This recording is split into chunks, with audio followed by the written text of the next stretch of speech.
میری شادی ایک امیر گھرانے میں ہوئی۔ میرے سسر دو بڑے ٹیکسٹائل ملز کے مالک تھے۔ دولت کی ریل پیل تھی، دنیا کی ہر آسائش میسر تھی۔ میرے شوہر ان کی اکلوتی اولاد تھے۔ میں اپنی قسمت پر نازاں تھی۔ کتنی لڑکیاں ہیں جن کی ایسی خواہشات پوری ہوتی ہیں۔ اس گھر میں ہم 4 لوگ تھے، ایک سسر، ایک میرے شوہر، ایک میں، اور جی ہاں، ایک میرے سسر کی دور دراز کی کافی عمر رسیدہ خاتون تھی۔ میرے شوہر کا کہنا تھا کہ ان کی اولاد نے ان کو در بدر کی ٹھوکریں کھانے کے لیے چھوڑ دیا ہے، اور پھر میرے سسر انہیں گھر لے آئے۔ عمر 70 اسی کے لگ بھگ تھی۔ وہ خاموش فطرت تھی، لیکن بس مجھے ان سے چڑ سی تھی۔ مجھے ایسے معلوم ہوتا تھا کہ میری راجدھانی میں وہ ایک بوجھ ہیں، میرے سپنوں کے محل میں بدنما داغ ہیں۔ میں دبے دبے لفظوں میں اپنے شوہر سے ان کو گھر سے نکالنے کا کہتی، لیکن یہ تو میرے سسر کا فیصلہ تھا۔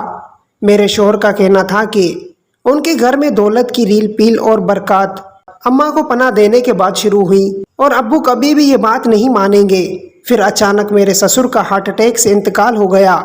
میرے شوہر تمام دولت کے تنہا وارث بن گئے، اور میں اس عظیم وراثت کی ملکہ عالیہ بن گئی۔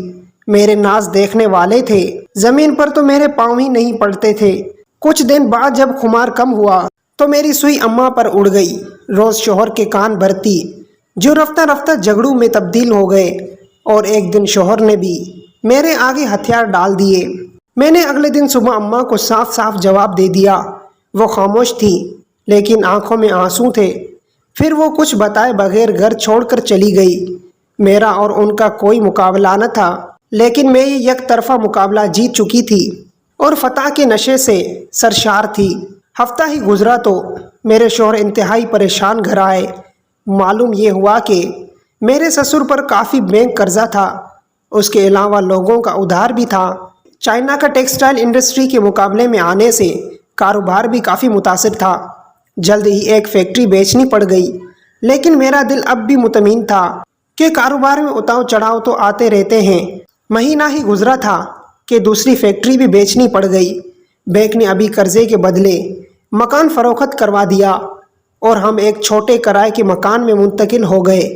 میرے شوہر نے بچی کچھ آمدنی سے ایک چھوٹا سپننگ یونٹ خرید لیا، اور اس طرح زندگی کا پہیہ چلنا شروع ہوا۔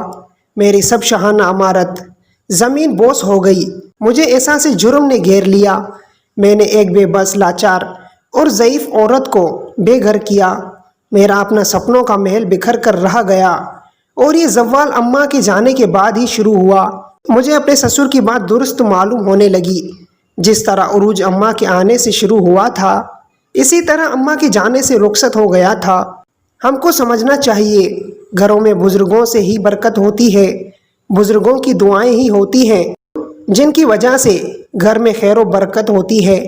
اللہ پاک بزرگوں کا سایہ ہمیشہ رکھے، آمین۔